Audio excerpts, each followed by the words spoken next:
Driving, pull over to the shoulder. If you're at work, yeah, time to violate the employee Okay, handbook. why is Is this? just one of the ways to fight osteoarthritis pain. Another is weight loss. You get rid Oh, of just comments. that's 4 pounds of pressure off each knee. For more information on managing pain, visit fightarthritispain.org, baby. This message is brought to you by the Arthritis Foundation and the Ad Council. Right, we're live. It's 107.1. It's WTLC Saginaw with Steve Harvey in the morning. It's simply the best R&B all day. Take us everywhere. Your smartphone, in your car, to work, or live at KissWTLC.com. We're Kiss 107.1. You're listening to Straight Talk with Kareem Bowen on Kiss 107.1.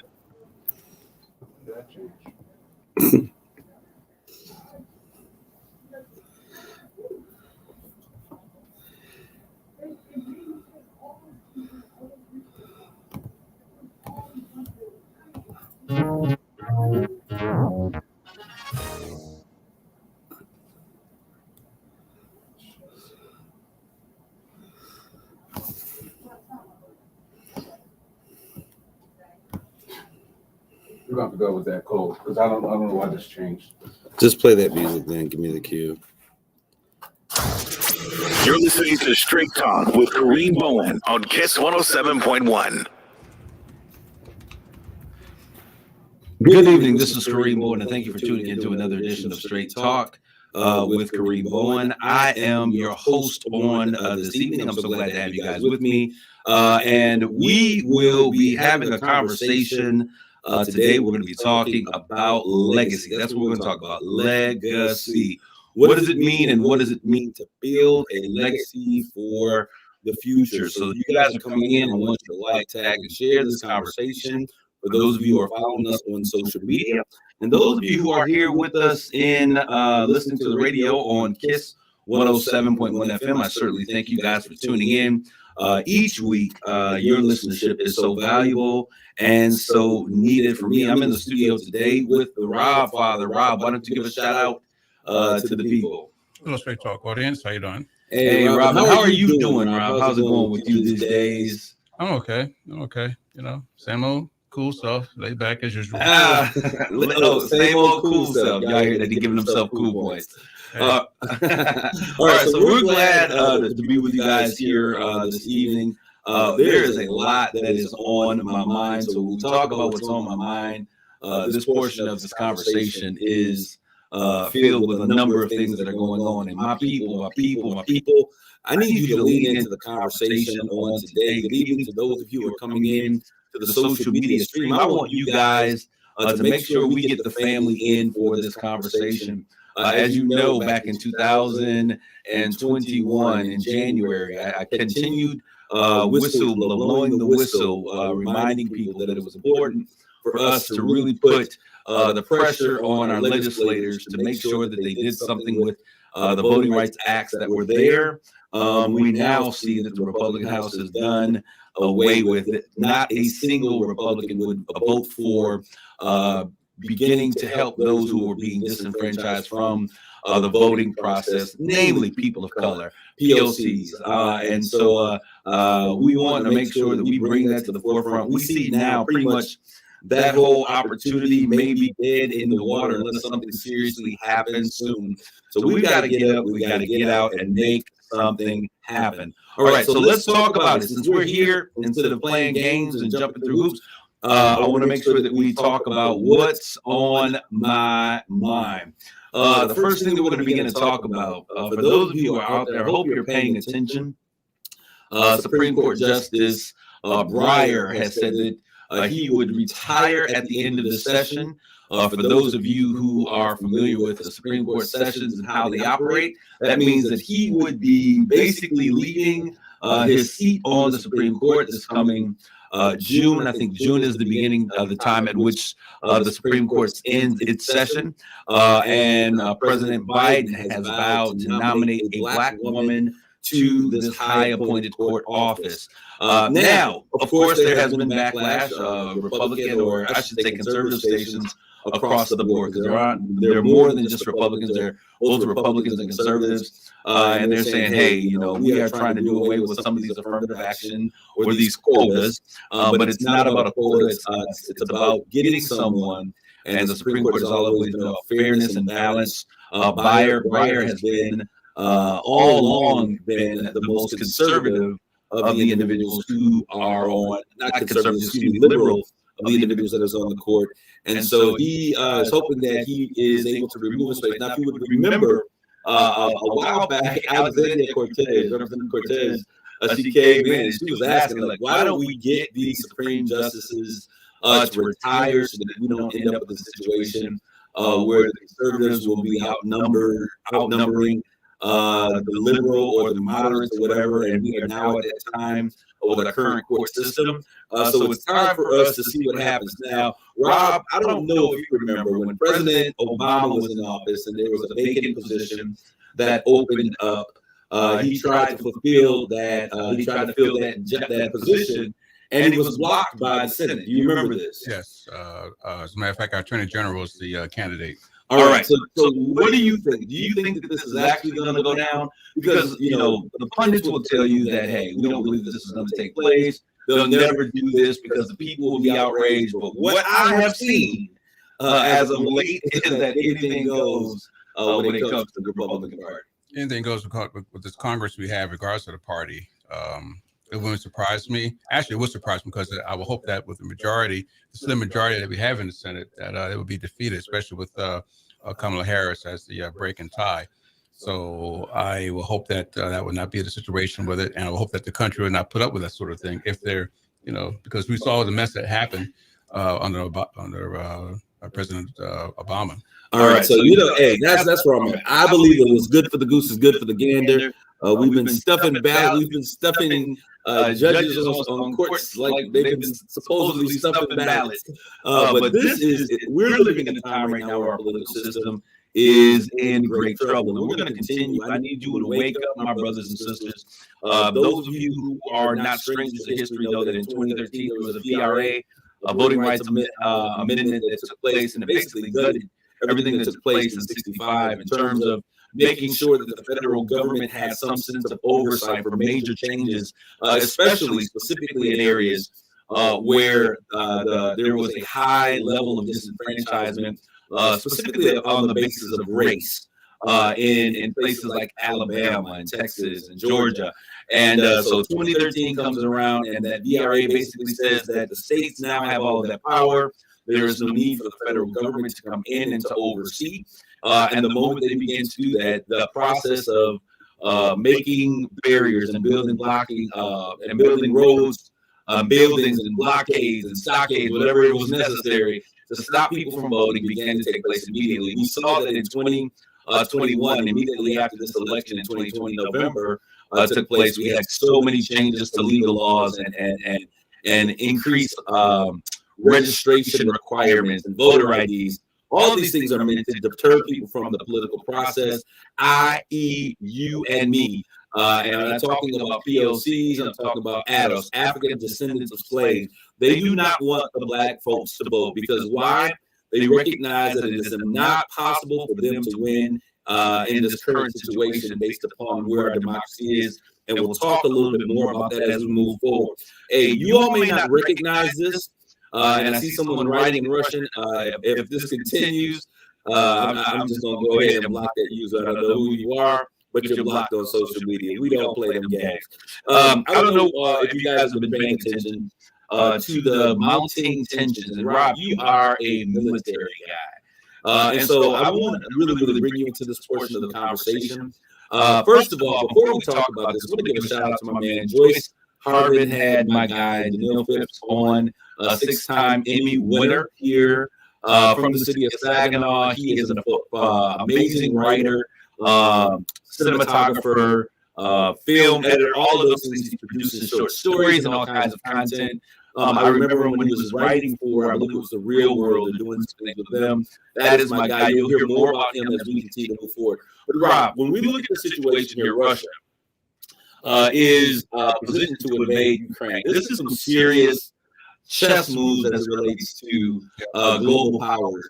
What are your thoughts concerning Russia? Will this invasion, it looks almost imminent that it's going to take place. Do you think this is where we're going? What's happening? Yes, I do. I think President Biden won't have any choice but to send troops over there, even though we're going to send aid to Ukraine.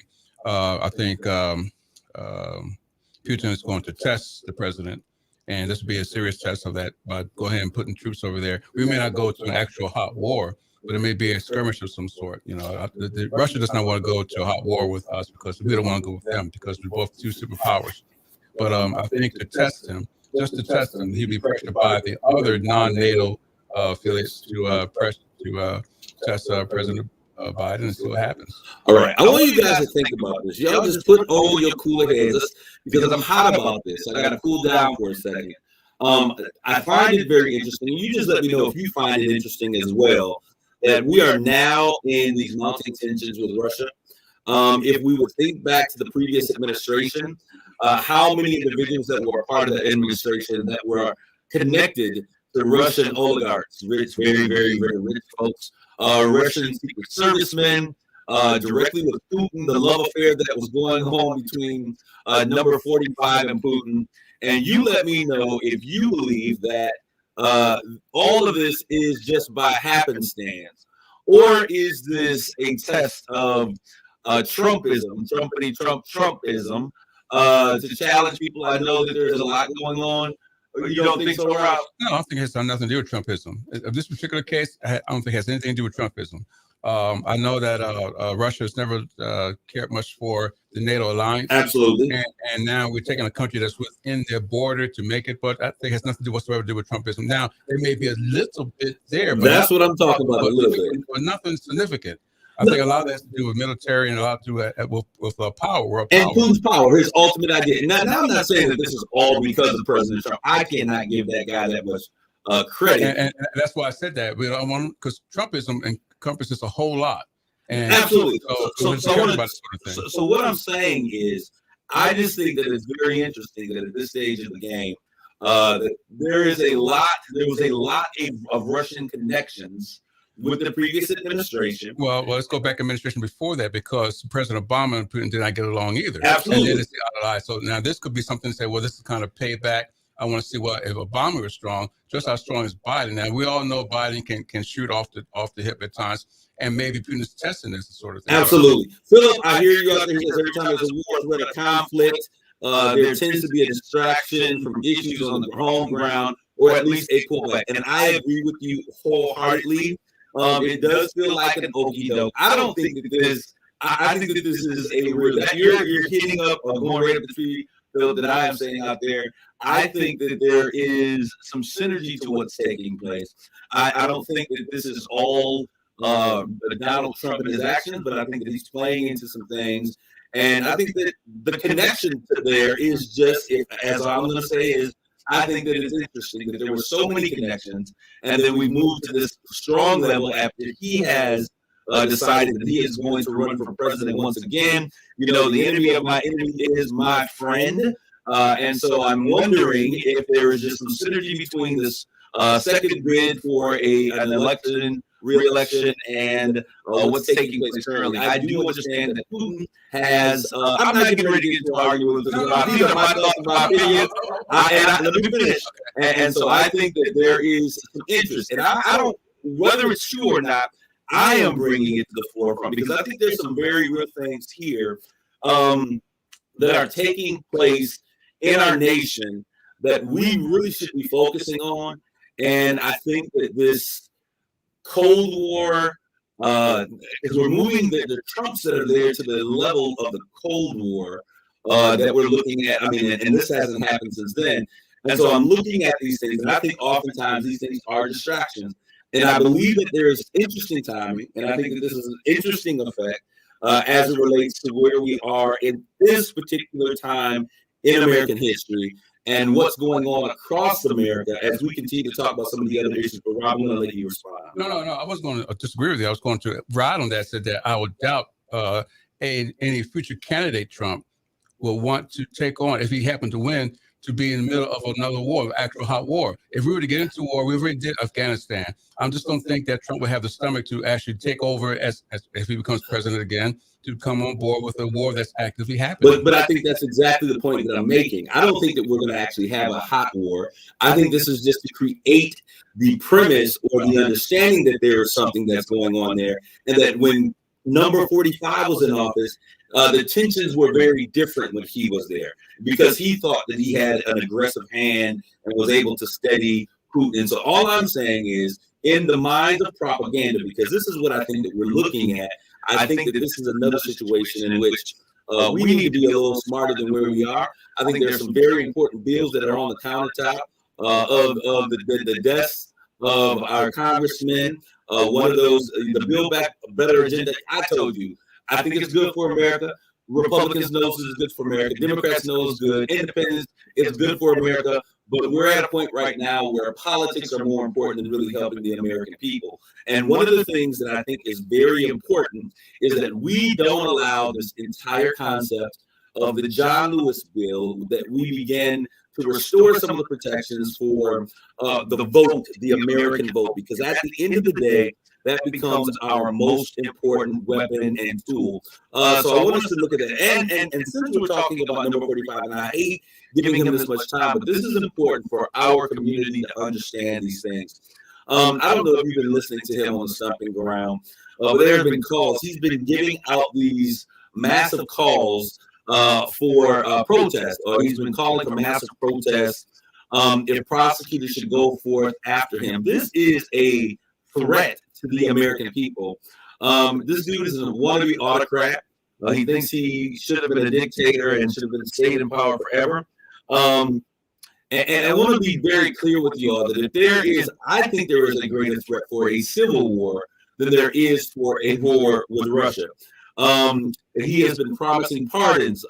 In fact, he's saying that we're going to treat those individuals that were prosecuted on January 6th, the insurrection, like heroes that they should be.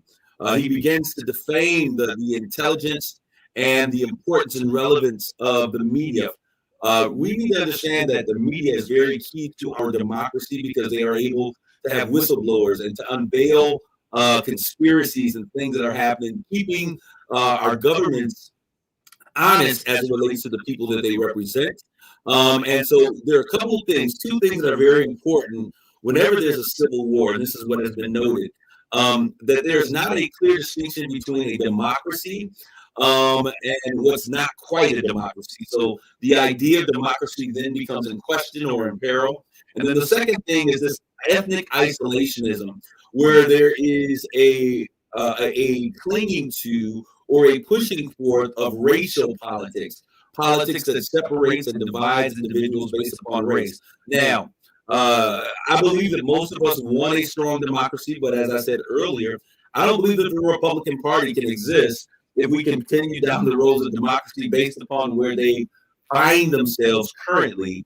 I don't think that they can win in this type of system, so I'm not sure that they're fully vetted and when I fully committed. And this is not all Republicans, but I think that this Trumpism group, this Trumpism that takes place, this new level of conservatorship, this new party, and this is really a new party. This is not, Reagan. This is not the party of Reagan. This is not the party of John McCain. This is now the party of Trump. And I think that they understand that there is a diminishing value of where white America used to be with the browning of America. And this is important to us as a people. This is why your vote becomes so very important. Now, I need to let you just know something. And I just look, when I listen and I look at this current situation, I'm reminded of Hitler and his entrance with the Nazis and the Third Reich, and the story of propaganda. Continue to say something over and over again, and people will begin to believe it. This was the mechanism by which he came into power, and we now see these same things that are currently going on. On to something different now. Delete Spotify has gone viral. I don't know about y'all, but I deleted Spotify. Spotify is a streaming platform for folks to enjoy music and podcasts and all those types of things.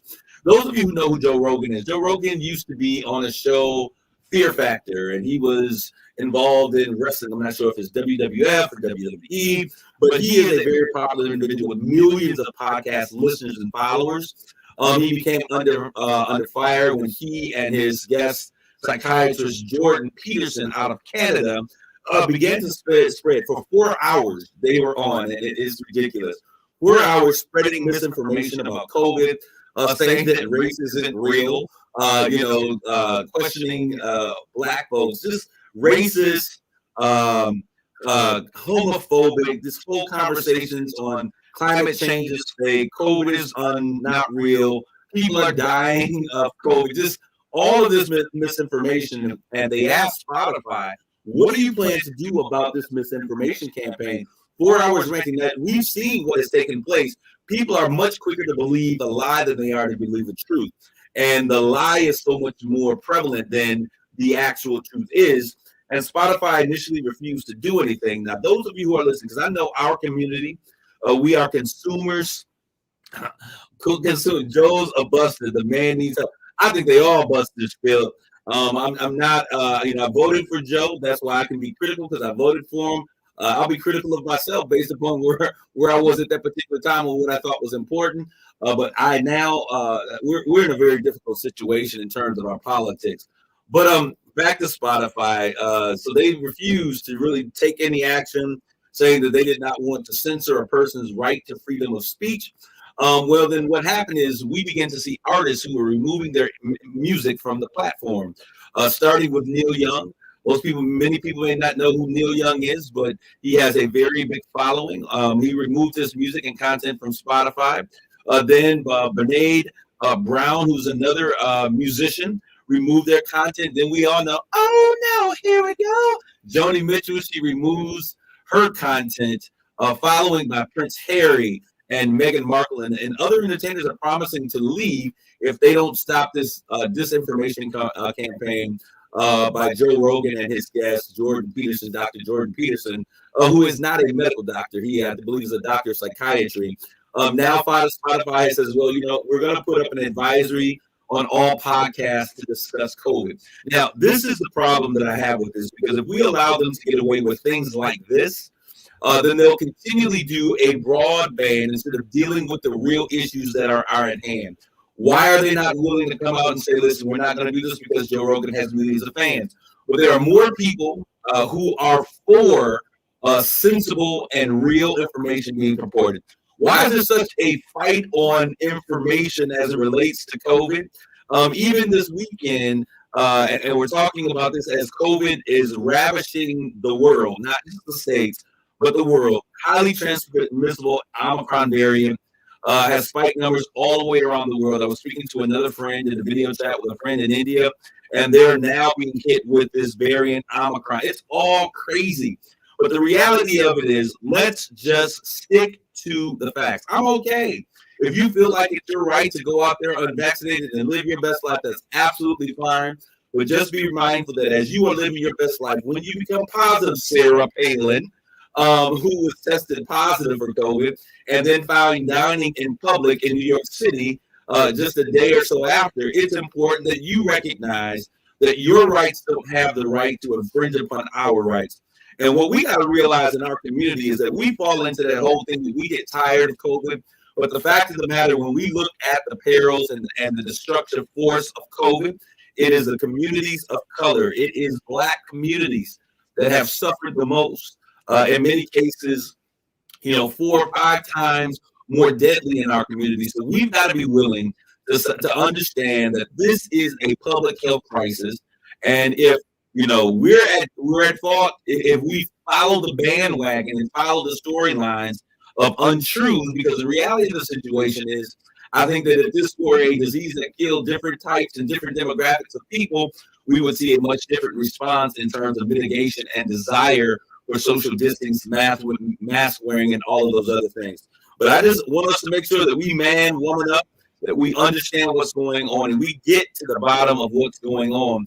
So we're going to see what happens as artists continue to pull their content from Spotify if they don't do something more meaningful in terms of dealing with this now. As we talked about Omicron, there is a new variant that has been spotted in Europe. Listen, y'all, and before you get scared, I was having this conversation with some family members. I spoke with my aunt, and I had this conversation with my mother. What we need to realize is that Omicron ain't going nowhere. Not Omicron, but COVID is not going anywhere anytime soon. And as long as we have a large portion of our country and our world, because this is a global pandemic, this is a pandemic where the United States can't just buy, hundreds of millions of vaccine and not worry about what takes place on the continent of Africa. But this is a global pandemic. And, Martin Luther King said, a threat to justice anywhere is a threat to justice everywhere. A threat of COVID anywhere is a threat of COVID everywhere. And so this is one of those moments when we as a people have to arise and to really connect with a stronger, better version of ourselves. That means that we can no longer just be concerned with the borders of the United States, because we are a country that has so many different nationalities and nations and countrymen that travel our borders. We are a global economy, and people are moving around the world. So that means that we have to solve this problem together. It's important that we do that. So we buy vaccinations for our country, and we assist countries like South Africa and Soweto and all of these other nations in Africa in order to get there. That means that Bangladesh and India, places like this, have to also have COVID written from their countries. Talked to my friend in India. He is now suffering once again. He had COVID. His father died from COVID 2 years ago during the height of this pandemic. When it hit India for the first time, he is now suffering again, and it is a great peril to the country. And so we need to make sure that we are being smart and that we understand that this is a pandemic that's not going anywhere. So this means that we've got to learn to live with mitigating factors. We've got to get accustomed to wearing masks, as other countries have done with their with viruses that have hit them. And we've got to get back to living some sense of normalcy, but we've got to live as a better American, meaning that if you're sick, stay home. If you're not feeling well and you're coughing, don't go visit nobody. Come on, use some common sense. You got everything should be considered transmissible until you find that you are not. I had another scare this past weekend, that I might have been exposed. Found out that I now have super immunity because I did, in fact, get COVID. I had been fully vaccinated. I had the booster. And so now it's time for us to begin to learn how to live with this thing. Sarah Palin, shame on you. The clown crown goes to former, I think, governor of Alaska, a former political presidential candidate hopeful, Sarah Palin, for going out in public knowing that you're positive. And these are the reasons why we can't get beyond this. I want to give a shout out to my man, Taco and Lisa Reed. My man Taco had a very trying circumstance, a very scary moment that took place on last week. From the looks of things, I saw him up singing and praising God. Healing is on the way. So shout out to you, Taco. The entire city of Saginaw has been praying for you. Such a dynamic young man. Hate to see you that way. I want to get to, once again, I told you we're going to be talking about legacy building on today, but I want to share it really quickly. I told you guys back in 2020 that we had to begin to make an impact in the areas that we had influence. And during that time, I created something called the Dow Treasurer Academy, was able to spark a deal, a partnership with the Dow Chemical Company on the first of this month. There'll be a official press release that's going out. We have been in operation since November 1st of 2021, but the official press release is going forth. The Dow Treasurer Academy is a STEAM, science, technology, engineering, arts, and math academy. And it has a curriculum that is based on removing gaps, bringing equity, connectivity, and inclusion to the inner city, into the cities of the city of Saginaw specifically. I told them, we do a lot of programs and we say Saginaw County, but all of Saginaw County is not the same. And so we wanted to make sure that we targeted those individuals who need it most. We're working with ninth graders, following them through the 12th grade year. and we're impacting, engaging, bringing in opportunities for them to meet CEOs and presidents of corporations. We're challenging them on leadership. We're giving them opportunities to learn how to code and to program. Our young people have built apps and are developing great leadership skills and talents. On Martin Luther King Day, they did a virtual program for the community with about 50 students that came from across the state of Michigan. And I was so impressed at the level of leadership and professionalism that I saw executed by them in a virtual space. See, we don't understand. We hate virtual learning because we haven't learned how to bring educational opportunities into virtual spaces. And it requires us to do so in short packets of information with excitement. And this is going to be something that we have to get used to. And seeing these young people arise to the occasion, I want to thank Dow Global for that partnership. And the amazing things that are going on within. Now, if you're interested, because we want to make sure that we take every opportunity that is provided for us with this program that Dow has funded. So it's ninth grade. If you got ninth graders, I want you to reach out to me. Send me an email at Kareem@KareemBowen.com. That's KAREEM at Kareem, BOWEN.com. If you have a ninth grader, we're not looking for athletes. We're looking for people that this will become your area of expertise and your extracurricular activity. So we are partnering up with First Ward Community Center during Black History Month because Black History Month is a time in which First Ward Community Center is getting ready to do some amazing things. They're starting this new thought that they're catching on fire. We're going to do a radiothon. Our Treasure Academy is going to partner with First Ward to do a radiothon. There are some specific needs, as anything that happens in life. As you go, if you have a house, there's some things that need updating in your house. First Ward Community Center, over 90 years old, has provided services and programming in our community. And so we're, as young people, going to give back to First Ward and help them as they catch on fire. All right, Rob, we have a break that is scheduled here. We're going to take a quick break. We're going to come back talking about legacy building. Stick and stay. Don't go away. We'll be back with Straight Talk. You're listening to Straight Talk with Kareem Bowen on KISS 107.1. At Culver's, we cook our butter burgers pretty much the same as you would at home. Only the freshest beef will do. We're talking the highest quality 3-cut blend, no shortcuts. Got it? Great. Then you'll need to master our signature press and sear technique. This is crucial. You may want to practice a few thousand times. Add real Wisconsin cheese, because why would you have cheese from anywhere else? Top with a lightly buttered toasted bun. Serve yourself with a big warm smile. Better yet, come to Culver's and leave the whole cook-to-order butter burger thing to us. Welcome to Delicious. Why is Culver's such a treat for so many families? Here's a hint. This treat is thick and creamy, and everyone can get it any way they like. Our fresh frozen custard. We craft it in small batches throughout the day to make our guests stay, using fresh dairy from America's family farms. Shakes, cones, sundaes, concrete mixers, flavor of the day. Oh, and the toppings. Who says you can't please everyone? There's more than one way to dessert at Culver's. Welcome to Delicious. Now through February 2nd, join a clean Planet Fitness for zero enrollment and only $10 a month. In free fitness training, it's the perfect place for everyone. Even me, mother of very fussy triplets and one very colicky husband. Especially you, Supermom. You'll release endorphins and have more energy. I remember having energy. Start feeling spectacular today. Join in club or at planetfitness.com. Zero enrollment, $10 a month, cancel anytime. Deal ends February 2nd. See club for details. Menard carries the largest in-stock selection of appliances. Discover the Criterion Advantage with a stainless steel dishwasher with great features, great quality, and great value. The 6-cycle built-in dishwasher with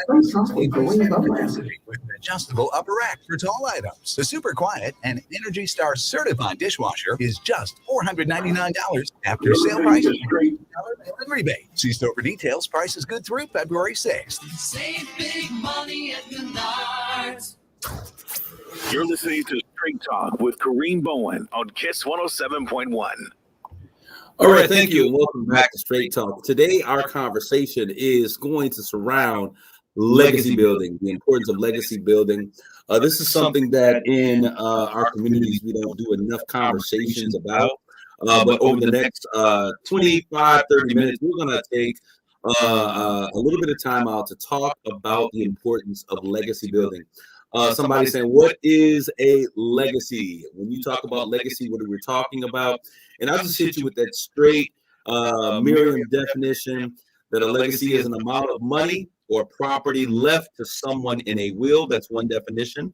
And the other definition is an applicant to a particular college or university who is regarded preferentially because a parent or other relative attended the same institution. So when we look at these two definitions, I want to use both of these as we talk about legacy, because this is very important.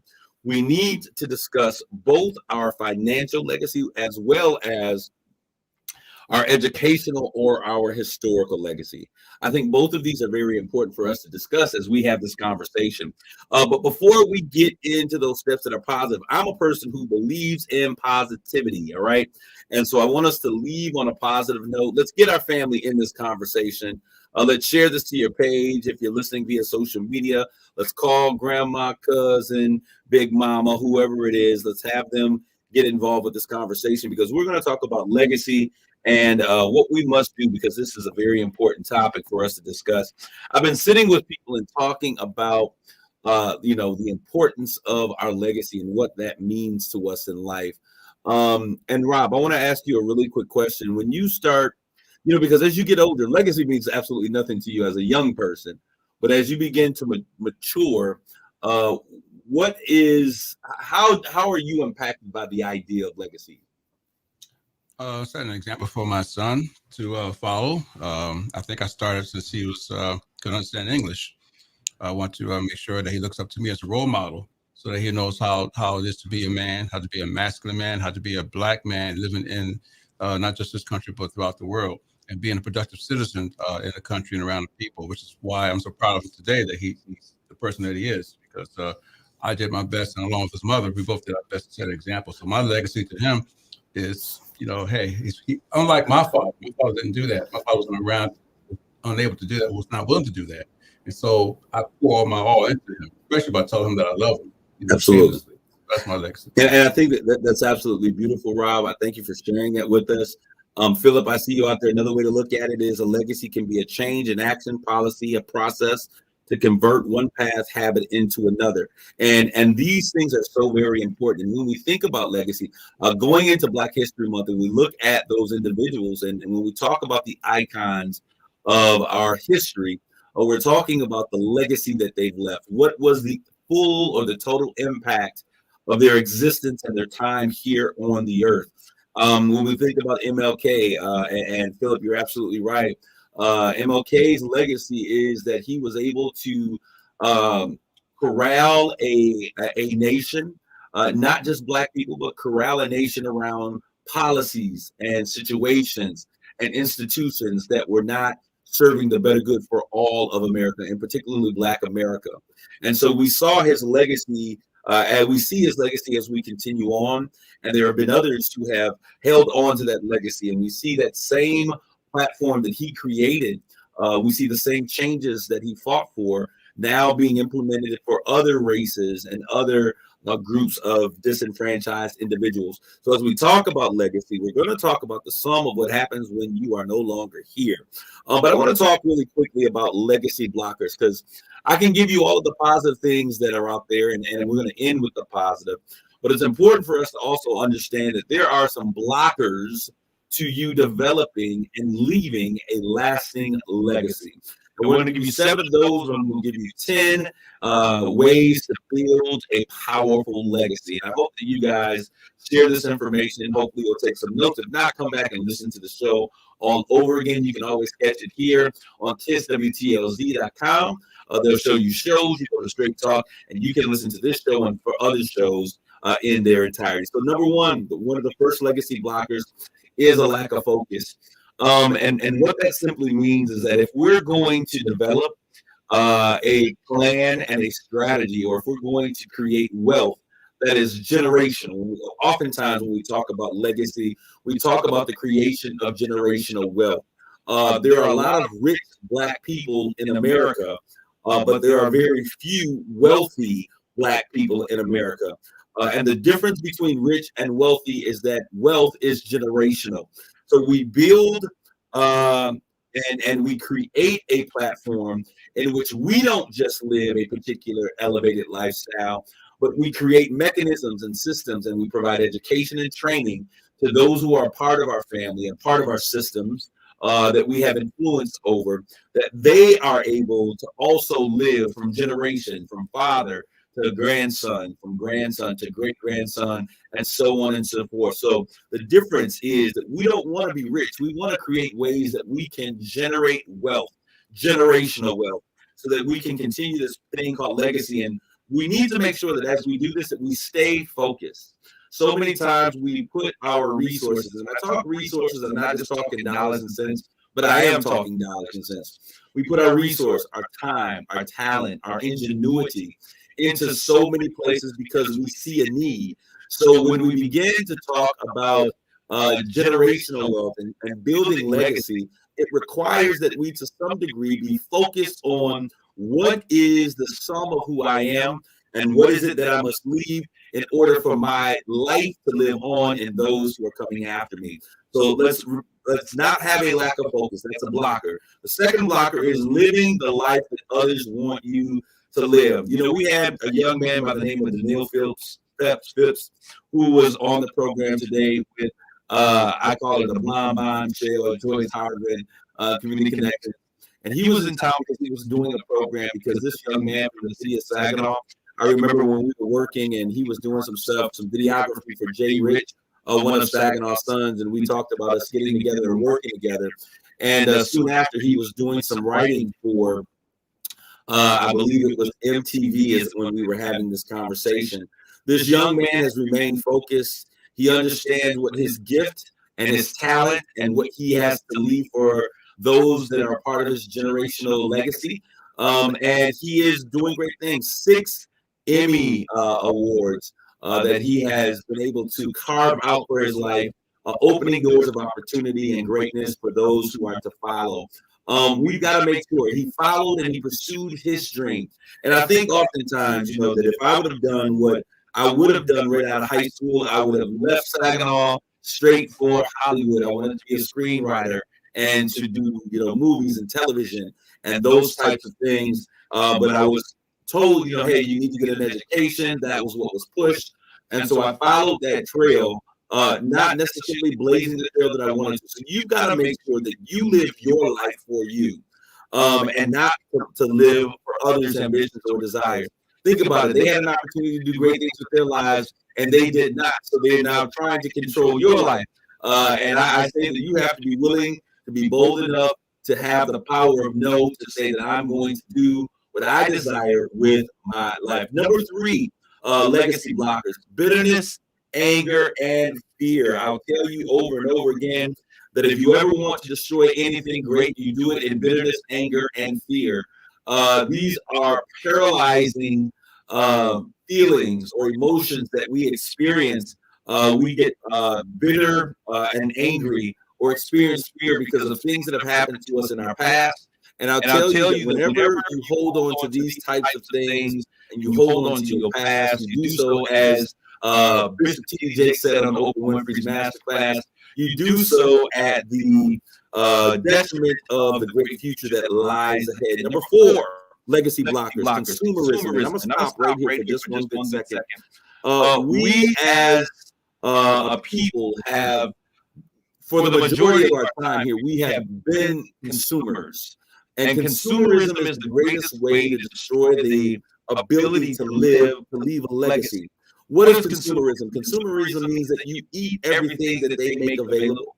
It means that you consume, that you take in, that you buy, you take, but there is not a way for you to, with an entrepreneurial spirit or a spirit of creativity, for you to be the producer of content, goods, and services that other people then have the ability to come back to you.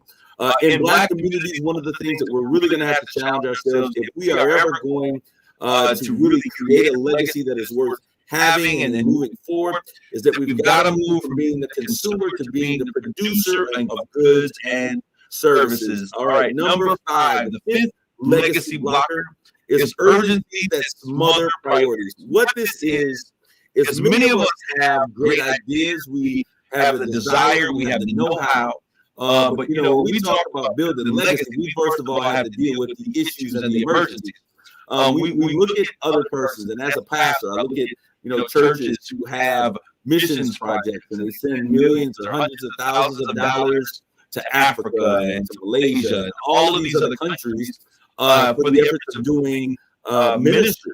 But when I look at ministry as a Black pastor in a Black community, I don't have to go to Africa to find mission work. There is mission work right out the front doors of my home. There's mission work across the street from the church and on every single corner in our community. And so sometimes our legacies are thwarted by the fact that we have emergent needs that are immediate, and they smother out the priorities or our focus, because we've got to deal with what's bleeding now in order to be here moving forward. Now, I want to challenge you all as it relates to that particular concept. You've got to make sure that there's always going to be an emergency. So what I'm going to say to you is that as you prepare to focus on building legacy, that you begin to get to a point that you stop the bleeding and you move forward. Put on the bandage and then you progress forward. We have to get to a place that we stop some of the bleeding that exists in our lives and in our communities, and stop nursing those wounds, and realize that if we are ever going to emerge with a legacy that is lasting, that is impactful, that we've got to move past our emergencies, because we're going to continually have them. If it doesn't kill you, you're going to have to deal with that situation, with that wound, and allow it to go as you continue to push forward. Number 6 is safety. As we grow and we talk about safety, there is a mechanism, a system that exists here in the country that has a desire to see you only to have a certain level of success.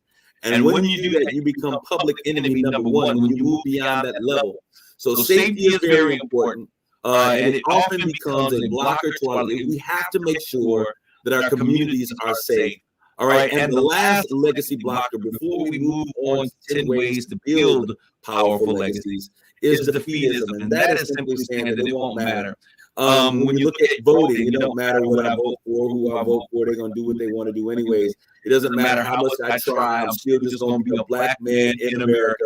We've got to get away from the spirit of defeatism and begin to understand that we have the ability to do, to achieve, and to excel, and to meet our wildest dreams. All right. I want us, Rob, I'm not sure what that look was for. You gave me that investigative look. Is everything good? Okay. All right. So he's hearing noises in the studio. Let's not be distracted. All right. So we're going to get to these 10 ways to build a powerful legacy. And I want you guys to please take note of these ways, because we've got to begin to think legacy. It's no more just, about me and my lifestyle and me driving the Benz and, me living in the house on the right side of town. And then when you die, so does the ability to obtain that level of living for your children and your children's children. But we've got to figure out a way to pour ourselves out. I call it reseeding ourselves in the life of someone else. And for this purpose, this is what we call legacy. The first thing that we must do to build a powerful legacy is to dare to be joyful. Now, this may seem crazy, but you've got to serve in ways that brings you joy. Find out the thing that you love to do, and you'll never have to work another day in your life. I said this before, that angry, unhappy people leave sad legacies. Why? Because they haven't experienced the joy of living, the joy of being, feeling good about creating something and developing something that is greater than themselves. All right. The second thing that I want you to do is to monitor your impact, not just on yourself, but on others. Number 2, monitor your impact on others. What are you doing when you make the biggest difference? And when you figure out what that is, I need you to do more of that. Some of you don't realize, but some of you say, I don't have a whole lot of money. I don't desire to have a whole lot of money. I don't desire to have a business. I don't desire to be an entrepreneur. And you think that you're discounted in the legacy. I'll tell you that my grandmother's legacy, that she left for her family and for generations to come, and we are all eating. I'm a grandchild, and the great-grandchildren are living on this. And she left a legacy of love. She showed us how to love others beyond our natural physical capabilities. She showed us an agape type love, a love that extends that you can begin when someone hurts you, you're able to forgive, move beyond it, and love. You are to love your family, your brothers and your sisters. So many of us have relatives out there that we can't stand, we don't deal with, we don't fool with them, and we're okay with leaving it that way. But when you think about a legacy, your legacy does not have to be financial. What is the impact that you make on other people around you? And do more of that. Monitor your impact. Number 3, the ways to build a powerful legacy. Number 1 was dare to be joyful. Number 2 was monitor your impact and do more of that.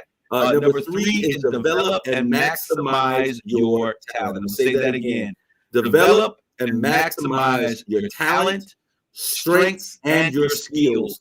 Know yourself, and as you get to know yourself, I need you to bring yourself. And what that means is that whenever you show up, you have to bring 100% of all of yourself. Never allow yourself to diminish your light because of someone else's fears. When I was a young man growing up, I remember that I would always, in certain situations, because I was so much younger, but God had blessed me with a lot of wisdom and understanding on things, that I would sometimes dull my shine so that others would not feel uncomfortable with what I was bringing to the table. But who you are, your talents, your gift, and everything that you are is a product of what is necessary for you to fully develop and to bring your full self and to begin the process of developing legacy in your life. So develop and maximize your talents, your strengths, and your skills. Bring all of you. We need all of you for moving into this next phase. Number 4, do what matters now, okay? Everyone who's at the end of life says that life goes by so fast. I'll tell you, when I was 18 years old, I remember my uncle turning 25. He's like a brother to me. He was turning 25, and I thought to myself, oh my God, you're so old. Now 25 is 20 years past where I am right now. Life moves so fast, so we have to be willing and focused enough to do what matters today. You cannot spend so much time on what's going to happen 3 weeks from now or 4 weeks from now that you forget to do the things that are important today. If we take care of the issues of the day, tomorrow will always take care of itself. Number 5, I need you to carpe diem. Carpe diem is a Latin word which simply means seize the day or seize the moment. And you have to take the opportunity to seize the small things.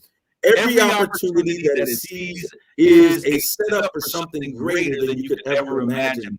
Big things may follow. Stop waiting to make a difference and just seize the opportunities of your moment. And what that means is simply take those low lines. Now, there is a whole plan that I have in place in terms of what I want to do in life. When I first started this out, I started out with a blog called Morning Men with Pastor K. We took that blog, we grew that blog to about 12,000 people in 8 to 10 different countries. And as we began to do that, I had gone to a radio station before and told them that I wanted to do a radio program. And they were like, we're not interested. Then I went to the TV station.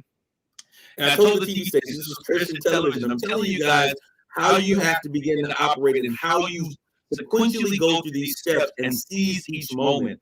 I told the TV station that I wanted to have a program, gave them the idea and the concept. They said, no, it won't work. So I created that platform on social media. And then I took that platform on social media, I brought it to the radio station. I said, this is what I want to do. I want to empower my community. I want to impact my community. I want to give them information on how they can take and elevate their lives. And the director was like, no, we're not looking at it. How about 2 minutes? That wasn't what I wanted. So I went back to the drawing board. I got storyboards and ideas and put them together. I said, this is what I want to do. And so we opened up that door. And now I'm not only doing one radio station here with Straight Talk with Kiss, but I'm also doing another radio station, Conversations of Race, on WSGW.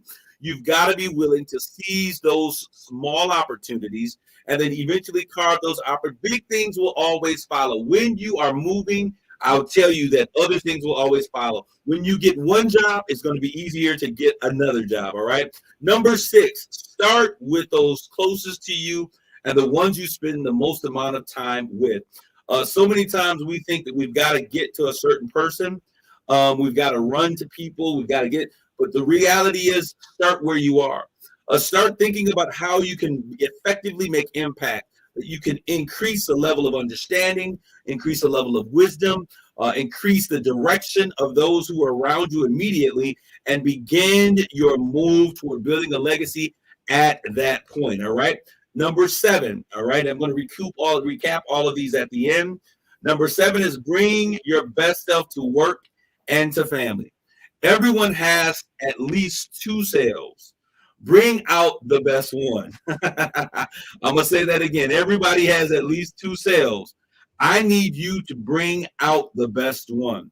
Sometimes I tell everyone that every man has a king and a fool in them. Every woman has a queen and a fool in them. And the one that you speak to often is the one that will respond. I need you to take control of who you are, and that you always bring your best self no matter which one is spoken to. And when you begin to do that, you'll begin to see that your mind will be focused on the things that are important for you to move forward and make great things happen. Number 8, think service, not success. This is huge.